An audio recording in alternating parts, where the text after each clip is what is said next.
review, great books for kids. Kiddos! Yay! Hi, my name is Nathan and I love candy. That's why I picked up this book, Wally and the Sweet Mountain Candy Factory. This book is about Wally who completes his dream of working in a candy factory and makes delicious treats. I learned that little brothers who are sometimes annoying can be really helpful. The book had a lot of yummy candy and even included recipes, which I thought was really cool.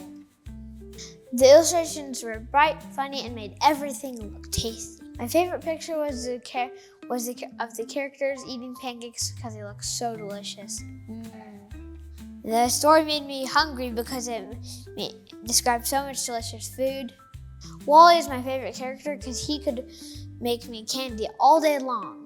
If you like candy, then this book is a sweet adventure, literally, that you won't want to miss.